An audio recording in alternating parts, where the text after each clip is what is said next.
नमस्ते विद्यार्थी मित्रांनो, इयत्ता 7वी विषय गणित मराठी माध्यम प्रकरण 8वे बैजिक राशी व त्यावरील क्रिया यामधील पुढचा जो घटक आहे एकचल समीकरणे। एकचल समीकरणे याचा अर्थ ज्या समीकरणामध्ये एकच चल म्हणजे अक्षर वापरलेलं असतं अशा समीकरणाला एकचल समीकरण असे म्हणतात। तर अशा पद्धतीची जी काही समीकरणे आहेत ती कशी असतात आणि कशी सोडवायची असतात ते आपण इयत्ता 6वी मध्ये समजून घेतलेलं आहे। तर तशा प्रकारची काही एकचल समीकरणे आपल्याला या सराव संच 36 मध्ये सोडवायची आहेत। तर सराव संच 36 हा आपण या ठिकाणी सोडवून पाहणार आहोत या व्हिडिओमध्ये, म्हणून सर्वांनी अगदी शेवटपर्यंत हा व्हिडिओ अगदी लक्षपूर्वक पाहायचा आहे। प्रश्न पहिला, 3x वजा 11y वजा 17x अधिक 13y या वजाबाकीसाठी अचूक पर्याय निवडा।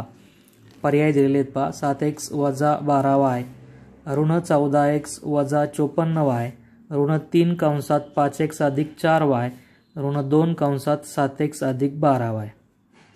तर ही वजाबाकी केल्यानंतर काय उत्तर येणार आहे त्याचा पर्याय कोणता असेल ते आपल्याला शोधायला सांगितलेलं आहे।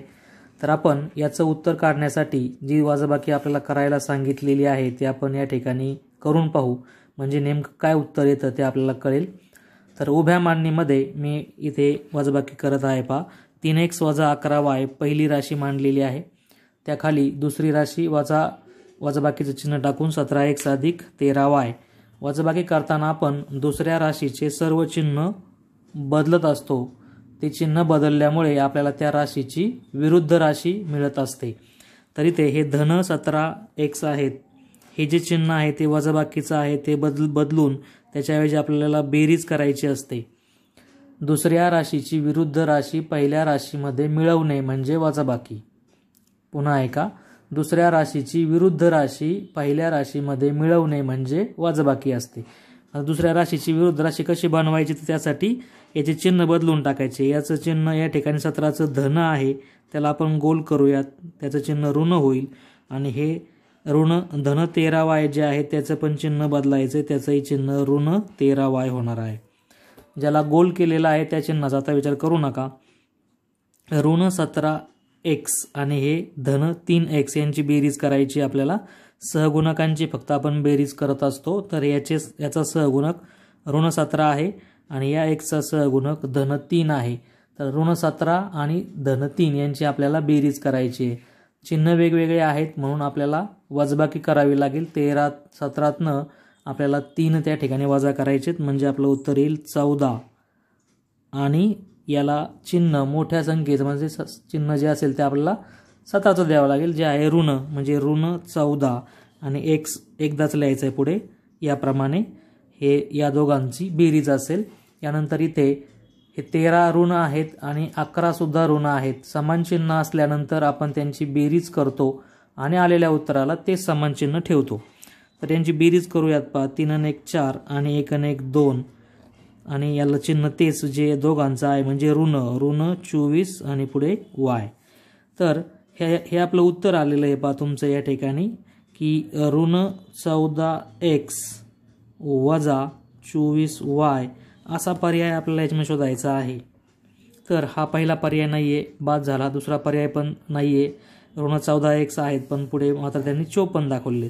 हाही पर्याय तुम्हाला दिसत नाहीये आणि हाही दिसत नाही। मग आता इथे आपल्याला उत्तरामध्ये पर्याय दिसत नाहीये, तर काय पर्याय तर लपलेला आहे, मग तो शोधायचा आपल्याला। तर पहिले दोन पर्याय जे आहेत ते सरळ सरळ आहेत। तिसरा आणि चौथा पर्याय जरा तुम्हाला आडव्या पद्धतीने विचारलेला आहे, की ज्यामध्ये गुणाकार करावा लागेल। ऋण 3 ने आतल्या या पूर्ण राशीला गुणावं लागेल, म्हणजे याचं काय उत्तर आहे ते मिळेल।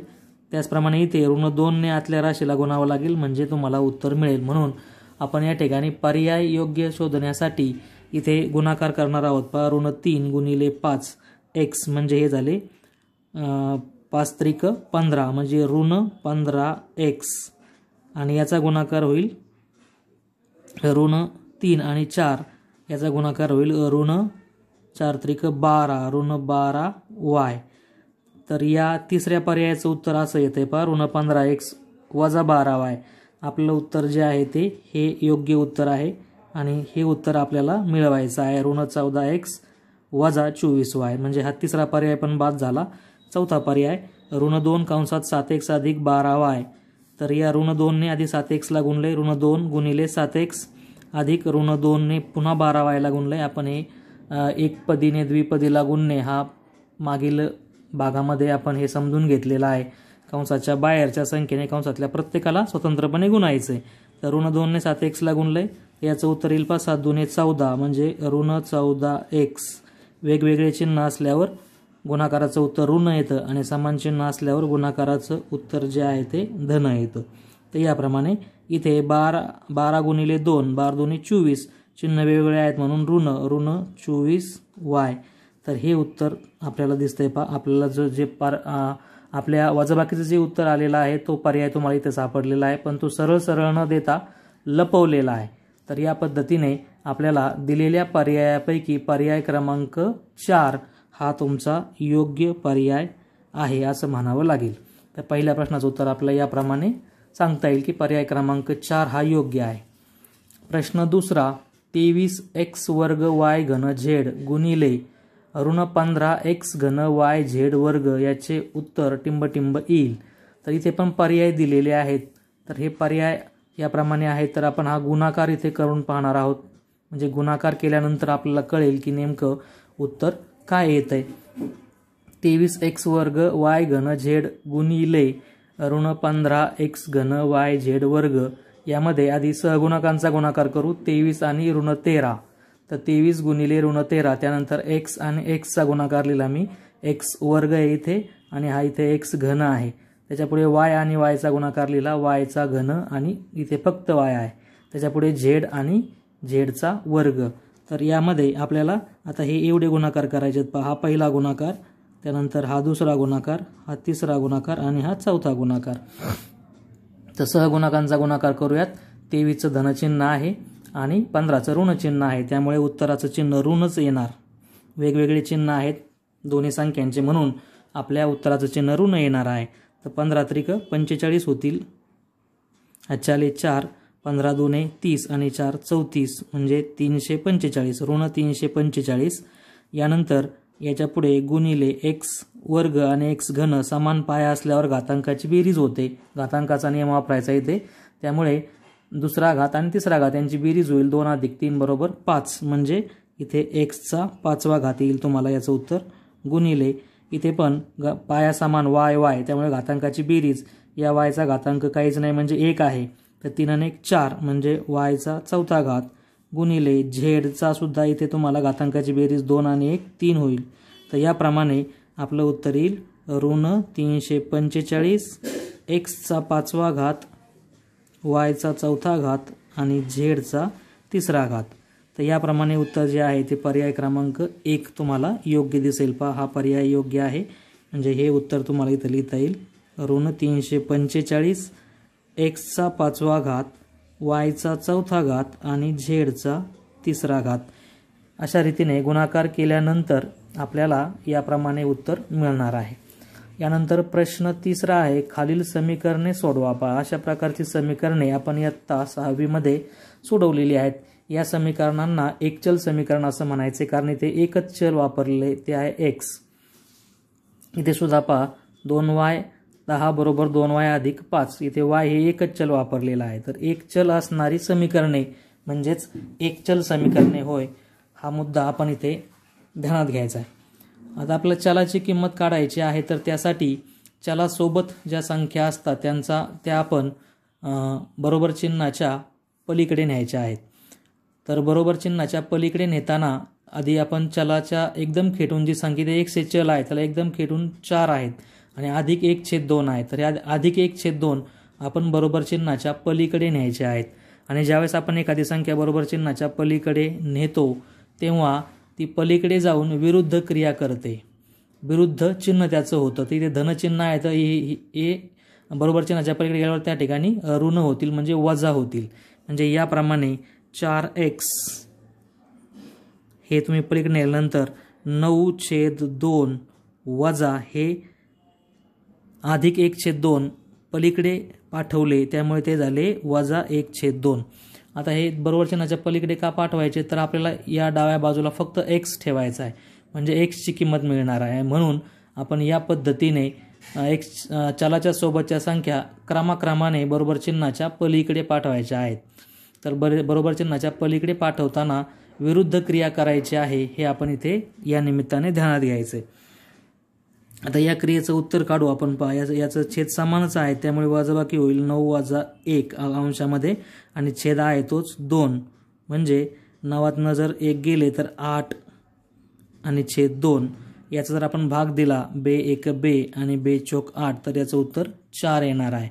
8/2 8/2 म्हणजे 8/2 याचं उत्तर 4 येत आहे. म्हणजेच या ठिकाणी 4x बरोबर 4 अशा प्रकारचं उत्तर आपल्याला मिळालेलं आहे. तर अजूनही x सोबत संख्या आहे पहा, ती आहे 4. तर 4x याचा अर्थ 4 गुणिले x असा होतो.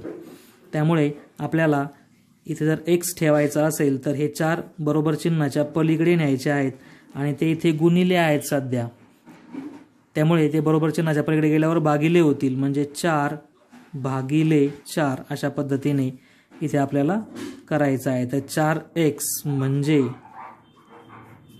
4 गुणिले x हे आपण लक्षात ठेवायचं इथे. आणि मग 4ला 4ने भागल्यानंतर आपल्याला उत्तर मिळणार आहे 4 × 1 = 4. x बरोबर 1. आपल्या चलाची किंमत 1 आलेली आहे, म्हणजे आपण समीकरण सोडवलेलं आहे. चलाची किंमत काढणे म्हणजे समीकरण सोडवणे. दुसरं समीकरण आहे 10 बरोबर 2y + 5. समीकरणामध्ये तुमचं चल ज्या बाजूला असेल बरोबर चिन्हाच्या उजवीकडे असेल तर उजवीकडेच ठेवा, डावीकडे असेल तर डावीकडेच ठेवा. आपण ते एका बाजूला कुठेतरी पाहिजे बा, एक तर बरोबर चिन्हाच्या डावीकडे पाहिजे किंवा एक तर बरोबर चिन्हाच्या उजवीकडे पाहिजे. ते कुठेही असलं तरी समीकरण सोडवता येतं. आता 2y + 5 यामध्ये y सोबतच्या संख्या आहेत, y ला गुणिले आहेत 2 आणि y मध्ये अधिक आहेत 5. तर आधी हे +5 आपण बरोबर चिन्हाच्या पलीकडे पाठवूयात, म्हणजे हे +5 बरोबर चिन्हाच्या पलीकडे गेल्यानंतर इथे वजा होणार आहेत या 10 मधून, म्हणजे हे या ठिकाणी डावीकडे सध्या 10 आहेत तर 10 - 5 होतील. 10 - 5 बरोबर 2y. हे +5 बरोबर चिन्हाच्या पलीकडे आपण पाठवलेले आहेत. आपल्याला ते इथे ठेवायचे नाहीत, कारण फक्त चलाची किंमत काढायची म्हणून चल तिथं राहिलं पाहिजे. चलासोबतच्या सगळ्या संख्या क्रमाक्रमाने बरोबर चिन्हाच्या पलीकडे न्यायच्या आहेत आणि या नेत असताना विरुद्ध क्रिया करायची आहे. सध्या इथे हे +5 आहेत, ते 5 बरोबर चिन्हाच्या पलीकडे पाठवून दिल्यानंतर ते -5 होणार आहेत. तर याप्रमाणे 10 - 5 याचं उत्तर तुमचं येणार आहे. 10तनं 5 गेले 5 बरोबर 2y. आता इथे 2y म्हणजे याप्रमाणे जसं 4x म्हणजे 4 गुणिले x तसं 2y म्हणजे 2 गुणिले y आहेत.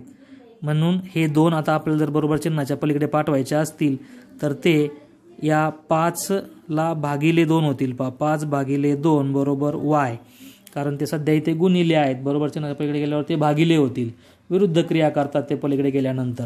आणि मग याप्रमाणे y ची किंमत आपल्याला 5 हा y तुम्ही सध्या बरोबर चिन्हाच्या उजवीकडे आहे, तो जरी डावीकडे घेतला म्हणजे बरोबर चिन्हाच्या दोन्ही बाजूला ज्या संख्या आहेत त्यांची आपण आदलाबदल जरी केली तरी चालते. म्हणून मी हा y इकडे घेतो.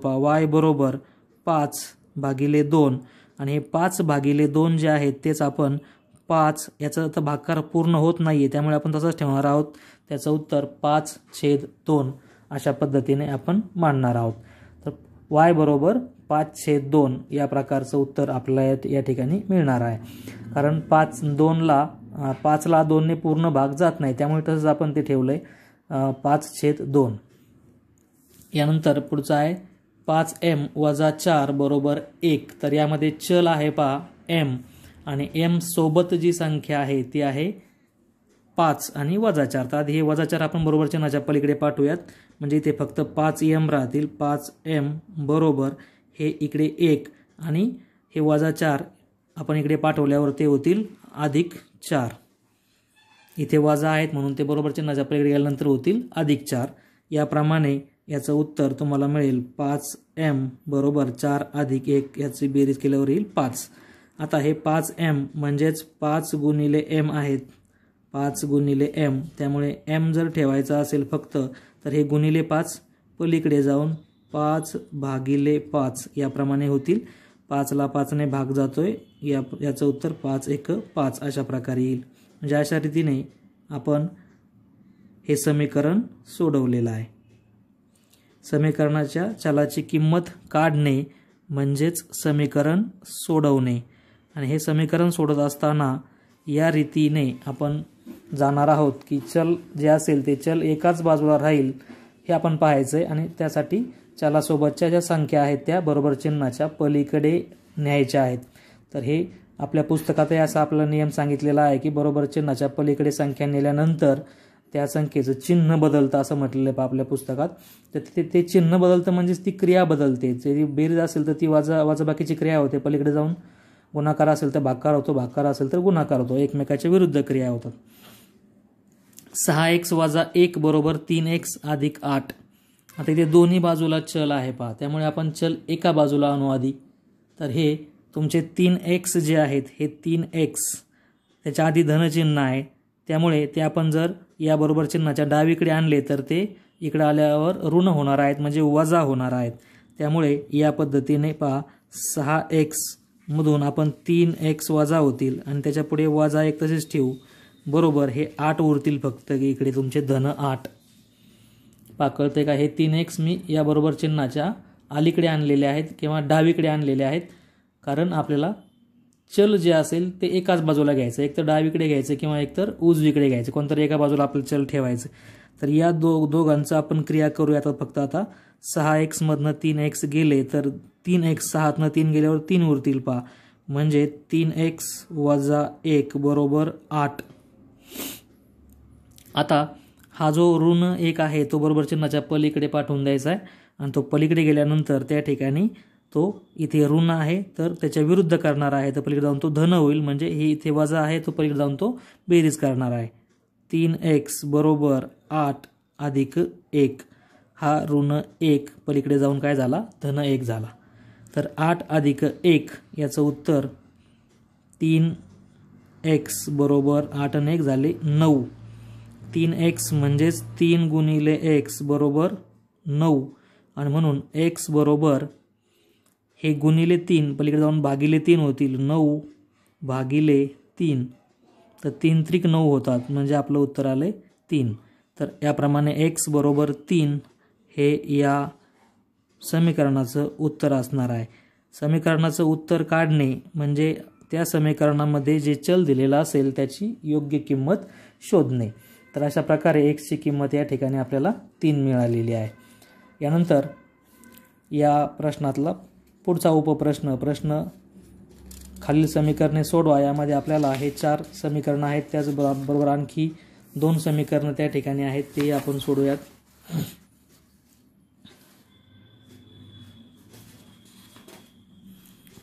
पहा याप्रमाणे पुढचं समीकरण आहे 2 कंसात x वजा 4 बरोबर 4x अधिक 2. तर हे समीकरण आपल्याला सोडवायचं आहे. त्यासाठी आपल्याला आधी कंसात आणि कंसाच्या बाहेर ज्या संख्या दिलेल्या आहेत त्यांचा गुणाकार करावा लागेल. तर या 2 ने आधी आतल्या दोघांना आपण गुणू. 2 ने x ला गुणलं तर 2 गुणिले x म्हणजे 2x उत्तर येईल आणि 2 ने 4 ला गुणलं तर 2 चौक 8 होतील आणि चिन्ह ऋण असेल, कारण 2 धन आहेत आणि 4 ऋण आहेत, तर ऋण 8. यानंतर इकडे 4x अधिक 2. आता पहा दोन्ही बाजूला x आहे, त्यामुळे आपण हे x एका बाजूला त्या ठिकाणी घेणं गरजेचं आहे. एकतर डावीकडे घ्या किंवा एकतर उजवीकडे घ्या, म्हणजे आपल्याला समीकरण सोडवायला त्या ठिकाणी जास्त अडचण येणार नाहीये. तर हे 2x धन आहेत पहा, ते आपण इकडे घेऊयात, म्हणजे इकडे फक्त तुमचे ऋण 8 उरतील डाव्या बाजूला, ऋण 8, कारण हे धन 2x मी इकडे आणतोय उजव्या हाताला. 4x मधून ते ऋण 2x होतील आणि हे धन 2 पुढे तसेच ठेवलेले आहेत. x जवळ x आणलाय फक्त आणि हा धन 2 पाठीमागे टाकलाय, म्हणजे याप्रमाणे केलेलं आहे. हे 2x उचलले ते बरोबर चिन्हाच्या पलीकडे म्हणजे उजवीकडे आणलेत. इथे ते धन आहेत त्यामुळे इकडे ते ऋण होतील. तर ही क्रिया आपण इथे करणार आहोत. 4x मधनं 2x गेले तर 2x उरतील पहा. ऋण 8 बरोबर 2x अधिक 2. आता हे धन 2 पलीकडे पाठवा म्हणजे ते होतील ऋण 2. म्हणजे हे ऋण 8 आहेतच, त्याच्यात ऋण 2 होतील बरोबर. इकडे 2x उरेल. धन 2 पलीकडे हाकलून दिले बरोबर चिन्हाच्या, आणि हाकलून दिल्यामुळे ते विरुद्ध होतात, त्यांना राग येतो आणि ते आपल्या विरुद्ध क्रिया करतात. आणि म्हणून याप्रमाणे हे ऋण 8 आणि ऋण 2 यांची बेरीज त्या ठिकाणी आपल्याला करायची. तर ती बेरीज ऋण 8 आणि ऋण 2 ची बेरीज होईल ऋण 10 बरोबर 2x. त्यानंतर हे गुणिले 2x 2 आहेत ते इकडे येऊन भागिले 2 होतील. ऋण 10 भागिले 2 बरोबर x उरेल फक्त. आणि मग 2×5 तर वेगवेगळे चिन्ह आहेत. 10चं चिन्ह ऋण आहे, 2चं चिन्ह धन आहे. तर याचं उत्तर ऋण येणार आहे ऋण 5 बरोबर x. म्हणजेच x बरोबर ऋण 5. तर या रीतीने आपल्याला हे उदाहरण जे आहे ते सोडवता येईल. x ची किंमत ऋण 5 असेल.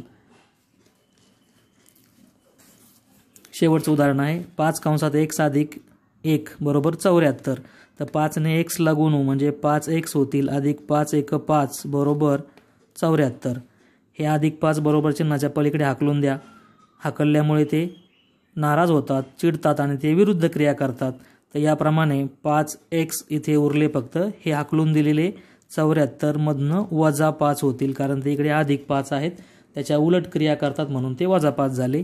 तर 5x बरोबर 74 मधनं आपण जर 5 वजा केले तर आपल्याला त्या ठिकाणी